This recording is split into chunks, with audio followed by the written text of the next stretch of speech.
Science Cast, uma conversa com ciência. Olá, eu sou o Vasco Matos Trigo e este é mais um episódio do Science Cast, uma conversa com ciência. Uma conversa com um convidado. O convidado de hoje é Joaquim Teodósio. Obrigado por estar connosco. É um biólogo que trabalha em conservação da natureza e vamos falar nos próximos minutos sobre o que é que faz, porque é que faz e para que é que serve aquilo que faz. Está bem? A conservação da natureza é um dos seus objetivos globais. O que é que se faz para conservar a natureza? Pois, antes de mais, muito obrigado pelo convite. Essa é realmente uma das perguntas às vezes mais difícil de responder, porque também depende muito do contexto de quem responde e do contexto da situação que se está a viver. O que é que o Joaquim faz para contribuir para essa tarefa que é de todos nós, ao fim e ao cabo? Eu sendo biólogo e tendo essa formação e esse background, sempre gostei muito e sempre o que me interessou, até se calhar pela minha história de vida, não sei, foi realmente a ligação da natureza, porque nós somos parte integrante da natureza. Às vezes dizemos aquela coisa, conservar a natureza, o homem e a natureza, o ser humano e a natureza, mas nós somos parte da natureza. Conservar a natureza implica também a nossa própria conservação. E é essa ligação entre a atividade humana, as populações humanas e depois os valores naturais, os valores selvagens, vamos chamar-lhe assim, que sempre me atraiu bastante e sempre achei a parte mais fascinante e desafiante deste trabalho, não é? Conseguir conservar valores, sejam habitats, espécies, em ligação com as populações que ocorrem, que habitam o território, que fazem a gestão do território, e essa gestão feita pelas pessoas muitas vezes geralmente é fundamental para se manter ou para se alterar ou para se perder os valores naturais que temos, e conseguir encontrar aquele ponto de equilíbrio, aquela ligação entre as pessoas, os animais, as plantas, que muitas vezes até já existe, mas que hoje em dia ou se alterou, ou as pessoas também abandonaram o próprio território, não é? Vai trazer consequências depois também para os valores naturais que queremos proteger.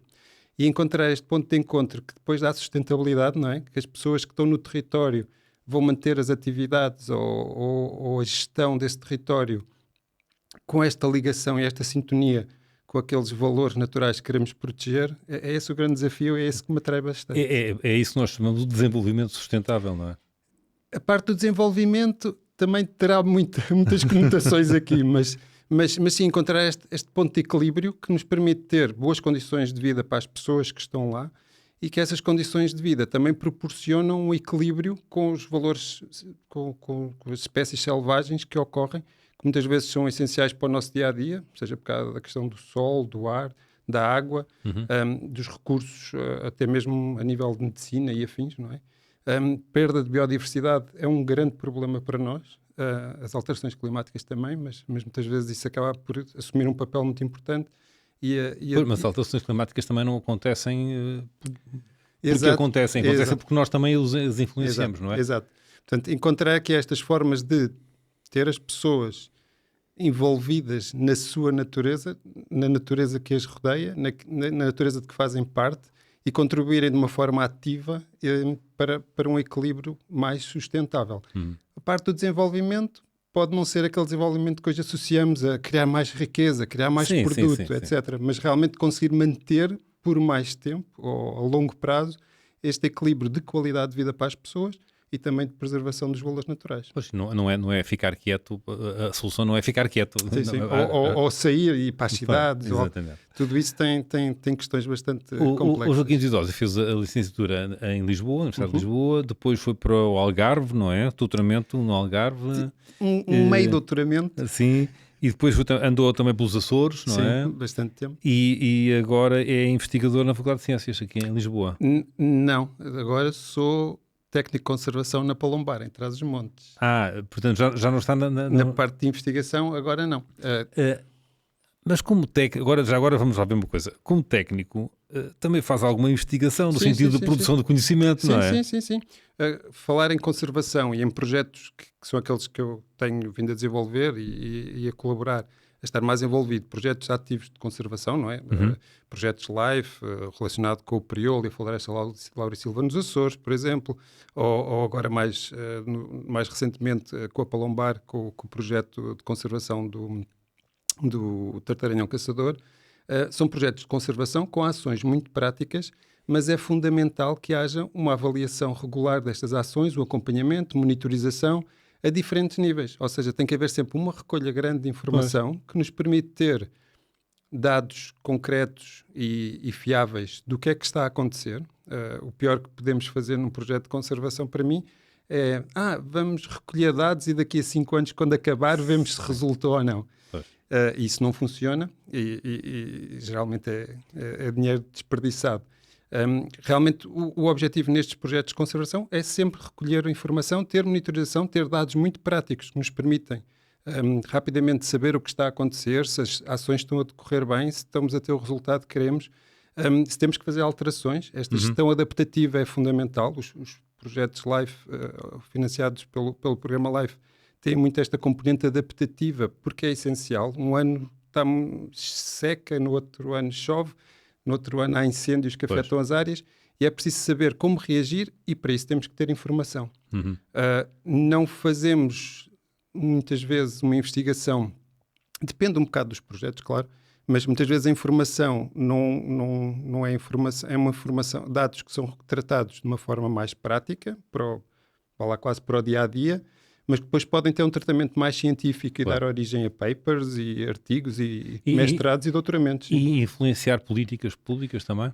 Esse é outro grande objetivo, é conseguir ter informação que nos permita sustentar quando falamos com os políticos ou com outro tipo, ou com decisores, seja nacional, seja europeu ou mesmo local, regional, ter dados, ter informação que dizem não, isto funciona assim ou isto não está a funcionar como se não é pretende. só acho que, não. Os achos são terríveis e infelizmente são esses achos que levam muitas vezes a decisões e a investimentos ou gasto de recursos, seja dinheiro, seja tempo de pessoas, sem atingirmos aquilo que queremos e muitas vezes adiante problemas que não resolvemos e que vão piorando até para o futuro. Concretamente este projeto na Palombar, o que é que estão a fazer? Este projeto Life SOS Pigargos acaba por ser realmente muito interessante e para mim um desafio muito grande por ser também bastante complexo e bastante completo. Portanto, o tartaranhão caçador é uma espécie... Tartaranhão caçador, ou águia caçadeira. É um dos 3 tartaranhões que ocorrem em Portugal. É uma rapina relativamente pequena, nidifica no solo. Esta espécie é migradora, portanto, neste momento estão, agora no final do verão, já estão aí para a África. Alguns dos indivíduos até já estão em África, onde passam o inverno, e depois regressam à Europa, à Península Ibérica e ao território europeu, não só. E quando regressarem vão encontrar um terreno onde houve incêndios, por exemplo. E se eles nidificam no solo, como é que resolvem isso? Sim, vão ter algumas zonas que vão ter que procurar outras condições. Eles nidificam no solo, procuram zonas com vegetação que lhes dê algum abrigo. A predação é um dos grandes problemas para esta espécie. Podem ser predados por animais terrestres, como aves também, outras rapinas maiores, ou cães, gatos, raposas. Podem ser destruídos sem querer em atividades humanas. Eles procuram zonas que tenham uma densidade de vegetação que lhes dê algum abrigo, zonas que lhes dê algum abrigo, mas que também sejam zonas amplas. Portanto, eles são aquilo que se chama que chama as espécies estepárias, zonas de grandes planícies, de grandes áreas abertas. A zona em Portugal onde tinham a sua maior ocorrência era no Alentejo, nas zonas de cereal. Sim. Portanto, é uma espécie muito associada ao cereal e nos últimos 10, 15 anos sofreu um declínio muito grande, quase 80% da sua população em Portugal desapareceu. Por causa do olival, por exemplo? Muito associado ao desaparecimento também das áreas de cereal. Hoje em dia, o cereal, se formos ver a produtividade por hectare, porque temos melhores técnicas, melhores práticas, temos mais cereal por hectare, mas se formos ver a área em extensão, não. Também teve em 20 anos um declínio de cerca de 80%. Sim. são coisas que estão muito significativo. relacionadas. O projeto SOS Pigares acaba por ser um projeto que até está muito relacionado realmente com o cereal, com a manutenção e promoção do cereal, para que haja mais área de cereal, para que as pessoas que estão no terreno, os agricultores que o produzem, se mantenham e que outros apareçam para aumentar esta área. Quanto mais cereal houver, maior habitat disponível haverá para o tartaranhão e menos questões de conflito. E esta espécie realmente acaba por ter aqui uma ligação muito profunda com a atividade humana. Eles procuram também outro tipo de habitat em zonas de maior altitude, que é as zonas de matos, que é um outro desafio, porque os matos hoje em dia também tornaram-se o inimigo público número 1 por causa dos incêndios. Sim. Ou se corta tudo, ou se abandona e deixa-se crescer, e aquilo também depois não tem condições para muitas espécies. E então tem que se encontrar aqui uma série de estratégias que permitam manter as zonas de habitat que ainda são favoráveis, ampliá-las ou geri-las da melhor forma para que se consiga compatibilizar a altura de reprodução do tartaranhão com as práticas humanas e com a gestão do território. E esse é realmente um grande desafio, e é muito interessante conseguir ter aqui, por exemplo, no norte do país, onde hoje em dia tem uma grande parte, mais de metade da população, neste momento encontra-se em Trás-os-Montes e na região norte.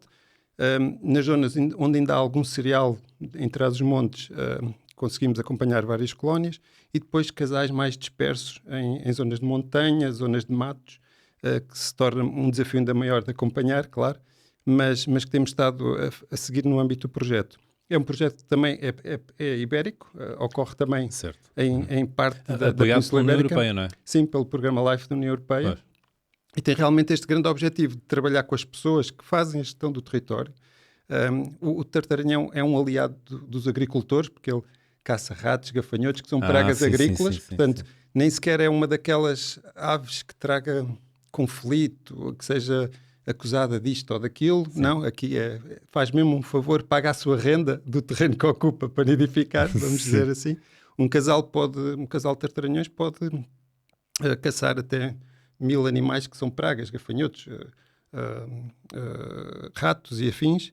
Portanto, não é algo que os agricultores não queiram ter, mas a verdade é que quando, hoje em dia, até por causa das alterações climáticas que vamos falando e das alterações das políticas, existe uma série de circunstâncias que vieram trazer mais pressão sobre o tartaranhão.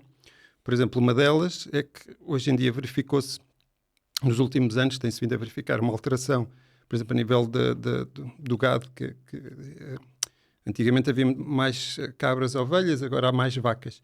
As vacas precisam de alimento, de forragens, e essas forragens muitas vezes são cortadas em verde, são cortadas muito cedo no ano. Os tartaranhões, quando chegam no seu período de migração de invernada, vão procurar um sítio, vêm aquelas zonas de erva com uma boa estrutura, vão nidificar ali, mas aquelas zonas vão ser cortadas muito cedo e vão perder aquela nidificação. Vão perder aquele território. Vão procurar outro para nidificar, e aí já tem uma zona de cereal mais desenvolvida, mas já vão mais tarde no ano. Pois. Portanto, quando eles estão a nidificar, depois já pode ser uma altura em que esteja a ceifa já pronta, o grão para ser colhido. Sim. E então, mais uma vez, existe ali um desafio de tentar compatibilizar. Existem uma série de medidas de emergência que vão sendo aplicadas nos últimos anos, e em Espanha, por exemplo, já há 30 anos que fazem este tipo de iniciativas. Identificar os ninhos, depois fazer o contacto com os agricultores, ajudar na planificação dos trabalhos que vão ser desenvolvidos. Por exemplo, se tiverem várias parcelas, o ninho que tiver numa, podem começar nas outras e dar mais tempo. E existe conseguem essa sensibilidade? Muitas vezes sim, porque é uma espécie que os agricultores muitas vezes até têm carinho e acompanham e dão essas indicações. Olha, tem estado sempre aqui todos os anos, ou algo assim. E vocês, portanto, identificam os tartaranhões, neste caso, como é que sabem que aquilo são anilhados? Sim, um dos esforços grandes que tem vindo a ser feito, e que o projeto agora, já neste primeiro ano e nos próximos vai dar seguimento, é fazer a marcação das crias nos ninhos que estão a ser seguidos, e vários indivíduos, adultos e juvenis, são marcados com emissores para fazermos o seu seguimento. Com emissores mesmo? Sim. Não é só pôr lá uma anilha? Não, vamos sempre recebendo informação dia a dia Sim. das Saber localizações. onde é que eles andam. Agora, por isso é que sabemos que agora estão alguns já em África. Hum.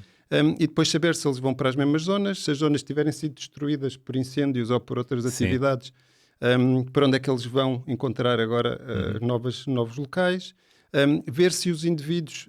uma das coisas que se faz também nestas campanhas durante a época de reprodução é os ninhos são identificados, são acompanhados, tenta-se que haja uma gestão da área que não provoque a destruição, a perda do local de nidificação. Tenta-se deixar um buffer se tiver mesmo que ser ceifado naquela altura.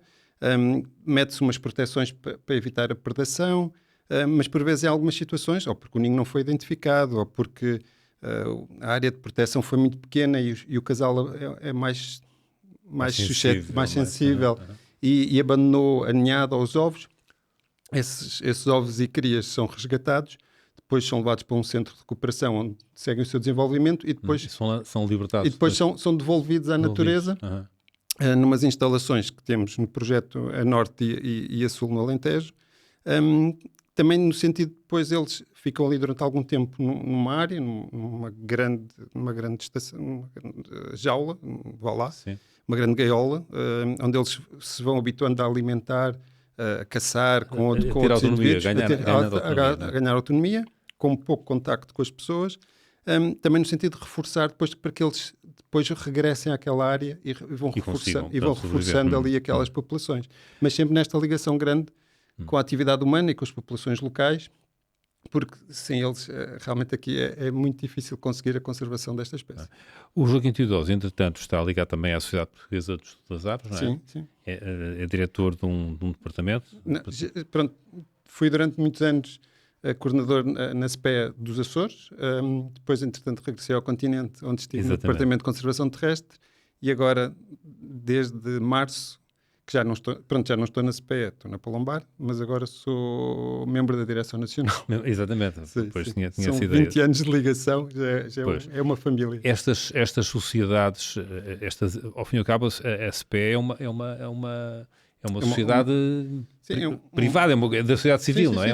Sim. São organizações não governamentais de ambiente, quer a SPEA, quer a Palombar.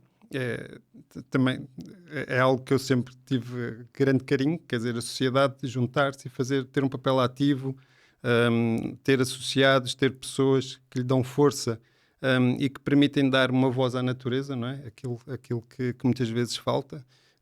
É verdade que as pessoas também existem partidos que têm mais interesses ambientais, outros menos, mas depois acaba por ter que ser a sociedade civil também a ter aqui um papel ativo, não é? Naquilo que pensa ser fatores que sejam essenciais para a nossa própria sobrevivência. Não é? Podemos considerar a SPEA e outras organizações do género como tendo uma atividade científica também. Sim. A SPEA, por alguma razão, é a Sociedade Portuguesa para o Estudo das Aves.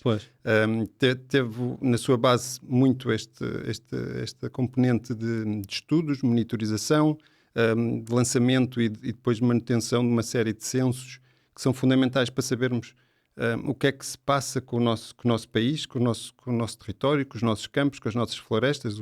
O censo de aves comuns, por exemplo, falamos muitas vezes das espécies ameaçadas, protegidas, que estão muito raras, e muitas vezes não temos capacidade ou não temos mesmo recursos para olhar para as espécies comuns, e elas muitas vezes é que nos dão informação das alterações que se estão a verificar.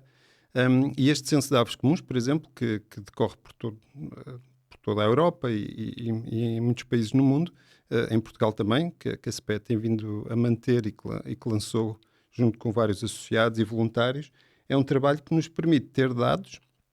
O ideal era ter dados para todo o país, mas temos um pouco de norte a sul e ilhas, informação anual que nos vai dando para algumas espécies que são comuns uma noção do que é que está a acontecer, que depois pode ser dividido, por exemplo, espécies agrícolas, espécies florestais, mas estas espécies estes censos com espécies comuns são muito importantes para perceber, por exemplo, se determinadas espécies que são comuns desaparecem em alguma região. Porquê? Foi porque houve alterações grandes da paisagem, foi porque houve poluição, foi porque há por exemplo, sei lá, caça ilegal de passeriformes, por exemplo. Há alguns países, há espécies que são muito capturadas ilegalmente, como os pintacilgos, os tentilhões.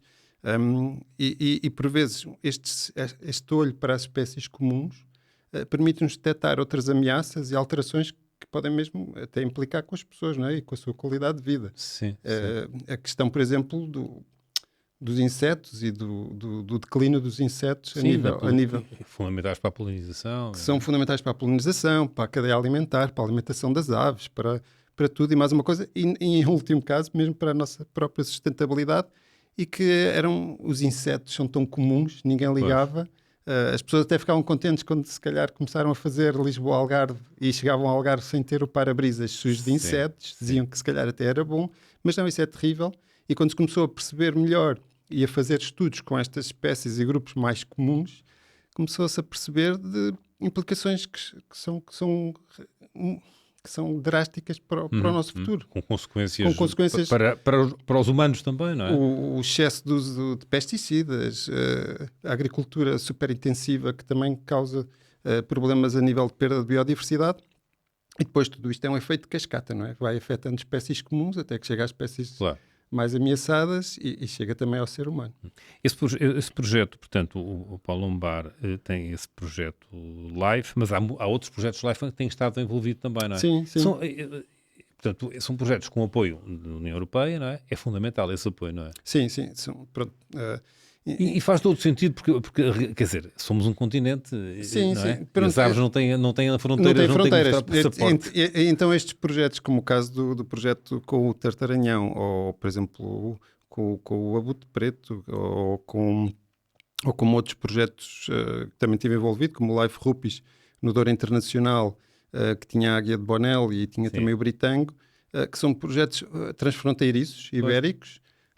E nota-se mesmo que é fundamental ter esta colaboração próxima. As aves não têm fronteiras e trabalhar proximamente com os colegas, então nestas zonas da raia, não é? Zonas de fronteira, é fundamental. E são zonas, e estes projetos, por exemplo, têm uma componente muito importante para mim, que eu acho que são exemplares. Por exemplo, muitos dos projetos de conservação, e se formos pegar no exemplo do projeto LIFE, porque é um instrumento europeu que eu, pronto, só tenho quase coisas positivas a dizer. Sim. Porque não tira fundos, não concorre com outros fundos, com a política agrícola ou com outros fundos de coesão. Estes projetos, se não fossem as associações e outras entidades que têm vindo a promovê-los em Portugal, este investimento nunca viria para o país. São projetos que são com espécies e habitats ameaçados, portanto, são muito concretos de conservação para espécies prioritárias. Estas espécies prioritárias normalmente ocorrem em zonas mais rurais, em zonas menos urbanas. Portanto, são projetos que vêm trazer investimento significativo, normalmente ao longo de 5, 6 anos, 4, 5, 6 anos, só o projeto. Se ele depois conseguir ter sustentabilidade, ainda vai trazer mais. O exemplo do Priolo nos Açores, em São Miguel, é realmente sintomático. O projeto, o primeiro, começou há 20 anos e os projetos continuam, os trabalhos continuam, as equipas, toda a diversidade coisas que já se conseguiu em São Miguel com o Priolo é um exemplo fantástico, mas são em zonas mais rurais, menos humanizadas, claro, por isso é que essas espécies lá ocorrem. Portanto, são projetos que trazem investimento, trazem pessoas, que mantêm ou captam recursos humanos qualificados para a região, que de outra forma se calhar não iam existir. Combatem o envelhecimento, combatem o abandono do território. Sim. São projetos de coesão territorial exemplares, potenciam depois outros investimentos e outro desenvolvimento a nível turístico, por exemplo, promoção de artesanato, apoio a nível da educação ambiental, trabalho com as escolas, criar uma ligação da população local aos seus valores, dar-lhes orgulho naquilo que elas, na verdade, também contribuíram para manter, não é? Se existe abutre preto ou tartaranhão, é porque realmente ainda existe uma série de atividades ou uma gestão do território que permite que elas se mantenham. Essa ponte, digamos assim, essa ligação às pessoas, mesmo aos cidadãos, passa também pelas autarquias? É importante ou não existe? Para mim é mesmo fundamental. Na verdade, as autarquias são o órgão de poder mais local, que tem maior que acaba por ter capacidade, acaba por ter recursos, tem recursos humanos, conhece o território, conhece a população. E é real essa colaboração? Depois aí depende, são muitas Pois. autarquias que temos em Portugal. Sim, umas mais... Umas que percebem, outras se calhar menos. Infelizmente são muitas as que se calhar menos. Mas podem ter um papel muito importante até na tal sustentabilidade, na continuidade do trabalho. E aqui é mais um desafio, não é? Trabalhamos muito em Portugal, estamos muito habituados ao calendário eleitoral, não é? As coisas são para ser feitas 3 anos e depois o outro já é para preparar a próxima eleição. E a conservação e a sustentabilidade é a longo prazo. Temos muita dificuldade de ter projetos, estratégias, planos que saiam da gaveta e que sejam vistos a longo prazo. As coisas fazem-se, são 3 anos, às vezes são 2, e chega ao fim, o que interessa é que esteja lá ou a plaquinha inaugurada, ou a verba tenha sido executada. O resultado realmente no terreno, para as pessoas e para a natureza de que nós fazemos parte, muitas vezes é quase que é irrelevante. É preciso dizer que se gastou X. Pois. Joaquim, o seu trabalho é muito no terreno, não é no laboratório, não está fechado num laboratório a fazer investigação, para não? Sim, não. Até nesta fase, pelo menos? Sim, não é, até porque não é isso que me fascina. Aquilo que eu gosto bastante nestes projetos de conservação é conseguir também criar estas pontes e que os projetos tenham, por exemplo, o projeto do Tartaranhão, o SOS Pigargos tem 18 parceiros. É um projeto mesmo muito exemplar em termos de parceria. É uma parceria enorme e um bocado intimidante quando se vê aquela listagem. Nacionais?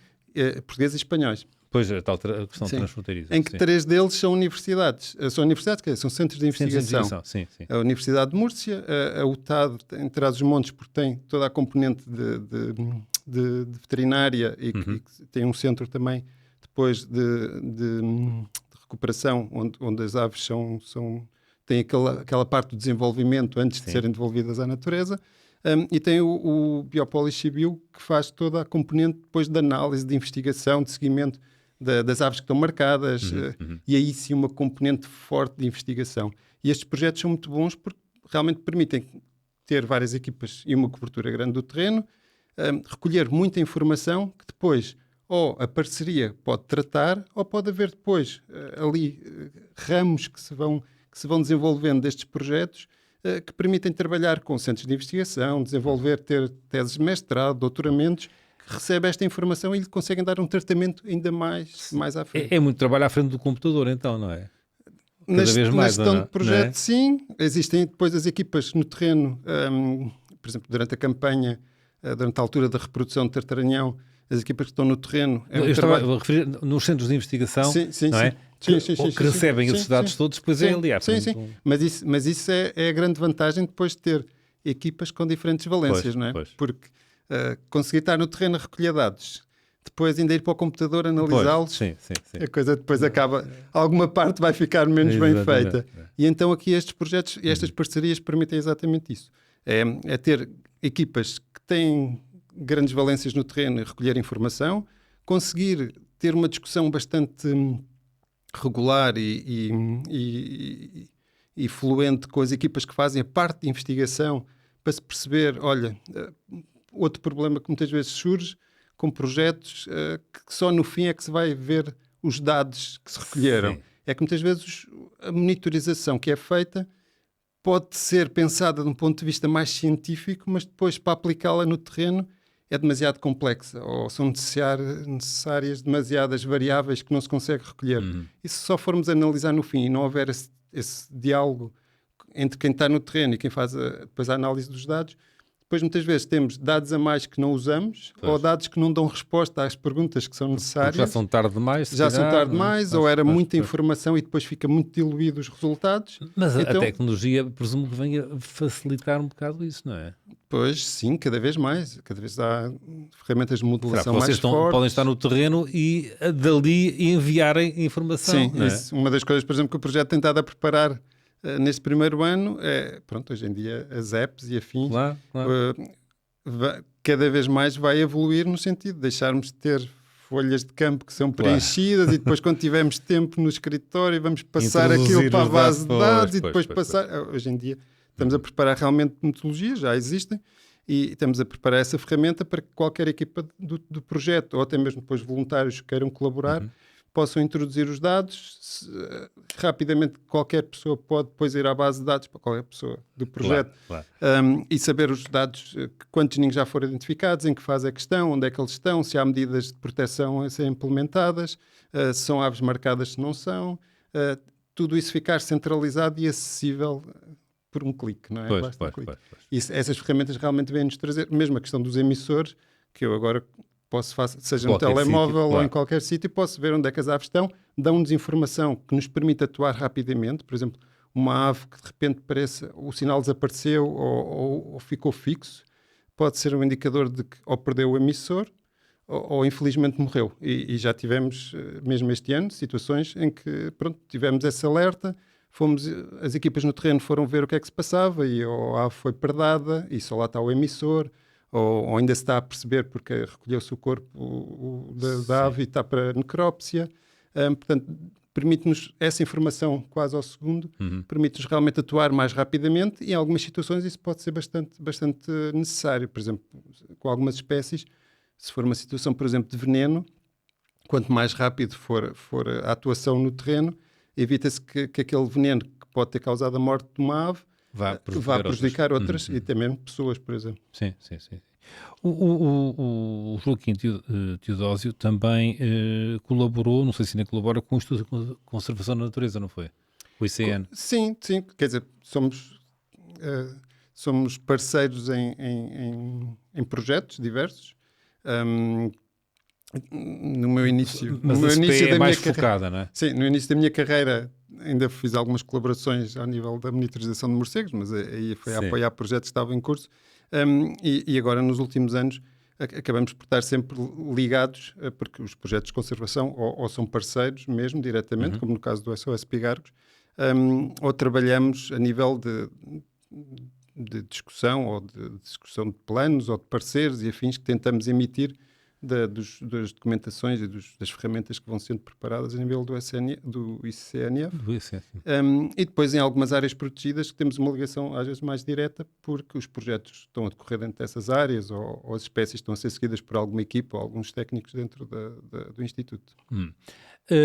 Estamos quase a terminar. Deixa-me uma última questão. Qual é a sua avaliação do que tem sido a evolução do envolvimento e da sensibilização da sociedade, dos cidadãos normais, entre aspas, para estas questões? Como resultado da vossa atuação? Sim. É uma pergunta que para mim tem sido acaba por estar sempre presente, não é? Até porque eu tenho muito este gosto e é isso que realmente me motiva, é mostrar que estas coisas, que fazemos tudo parte do mesmo e que o bem de uns é o bem do ser humano também é o bem dos seres, dos animais selvagens, das espécies selvagens. E a verdade é que nós temos, se calhar, cada vez mais uma consciência, falando da população portuguesa, não é? Temos uma consciência de que há grandes desafios e ameaças a nível daquilo que se diz que é a natureza, portanto, o que está lá fora, não é? Sim. Não nos incluímos, normalmente temos essa questão, a natureza está lá fora. Percebemos que é importante para a nossa sustentabilidade, para o nosso futuro, mas depois temos esta questão de ter, não sei, 70% da população a viver em cidades. E que muitas vezes, um amigo uma vez chamava-me a atenção para realmente, se calhar, há aqui alguma situação que temos que ver um bocadinho melhor, porque quando, já não me lembro se era Almeirim, precisa ter uma quinta pedagógica para as crianças irem ver os animais, portanto, quando começamos a falar de zonas mais rurais, precisarem ter uma quinta pedagógica para as crianças irem ver os animais e conhecerem as plantas e etc., é porque essa dissociação do que é parte urbana e do que é o resto está a ser muito, muito, muito evidente. E isso vemos até também depois nas áreas rurais, nas zonas onde muitos projetos em que eu estou envolvido se desenvolvem, em que mesmo nas zonas rurais, as pessoas mais novas, porque quem trabalhava nos campos ou nas matas eram os seus avós, e os pais já foram trabalhar em serviços, por exemplo, trabalham na Câmara ou trabalham noutra coisa qualquer, aquela geração das crianças já perdeu muito o contacto que tinha com a ruralidade, com o mundo rural. E isso é um aspecto que eu também acho muito interessante e muito fascinante no trabalho concreto da Palombar, que é uma associação de conservação da natureza e do património rural. Por isso é que o Pombal está na base da sua gênese, está na sua criação e no modo do seu trabalho, que é manter o património rural ligado às populações, às pessoas, ligado com a componente de conservação da natureza. Porque isso é essencial. As pessoas que hoje em dia muitas vezes estão... há um exemplo que é um bocado evidente destas questões. A questão dos gatos. Os gatos são das espécies que causam mais problemas aos animais selvagens, porque são caçadores, Sim. as pessoas deixam-los andar à solta, eles próprios se reproduzem, são asilvestrados, mas depois temos há uma grande parte da população, eu próprio tenho gatos e gosto imenso de gatos dentro de casa, que tem esta coisa, os animais e tal, os gatos, coitadinhos, mas tem que se encontrar aqui este equilíbrio entre as noções do que é que a população urbana tem como conservação da natureza e dos animais e o que é realmente, efetivamente, a conservação que é necessária para manter esta natureza em bom estado que nós tanto precisamos. E apesar de eu achar, e felizmente tem havido um grande desenvolvimento, muitas vezes há petições. Hoje em dia já é mais difícil ter associados nas organizações, mas as pessoas respondem muito bem às petições e há aquelas coisas que são mais pontuais e que não exigem um compromisso. É mais fácil ter milhares de assinaturas numa petição do que ter 100 associados a pagar uma cota anual. Isso é pena porque tira alguma força a estas associações. Perde-se o trabalho contínuo, não é? Sim. Torna-se, sim, é verdade. Os associados também dão força e dão recursos para as associações se manterem. Mas depois as petições também têm uma força diferente, noutro contexto, não é? E isso também permite ter os assuntos a serem debatidos e a serem discutidos em complemento do trabalho que as associações fazem. O que se tem mesmo que perceber, e isso é fundamental até para Portugal como um território, como um país, não é? É que nós não podemos ignorar 60% ou 70% do território. Nós dependemos do país como um todo, não é? E não podemos pensar que só a área costeira, com as grandes cidades, é que tem problemas. E temos que encontrar formas de fazer estas ligações entre a parte rural, entre Trás-os-Montes, entre o interior alentejano,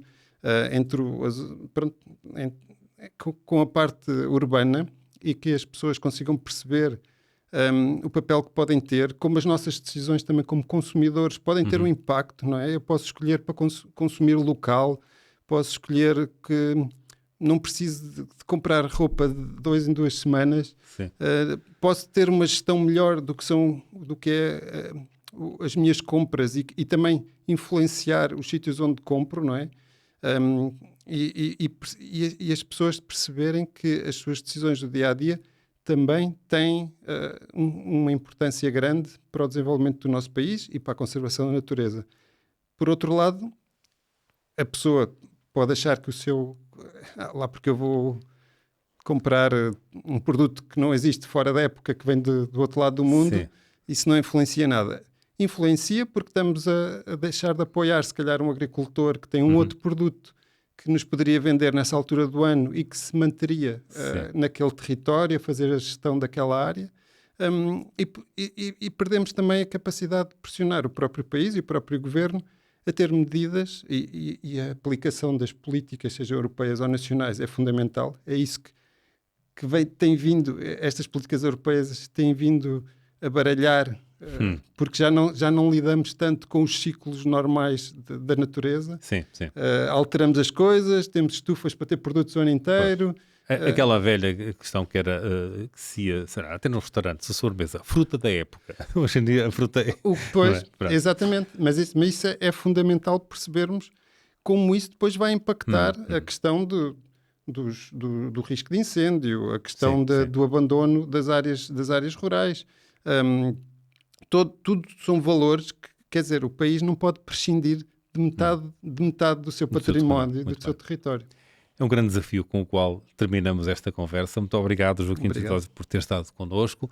Este episódio do ScienceCast vai ficar disponível, como é evidente, nas plataformas de podcast e também a versão vídeo no YouTube.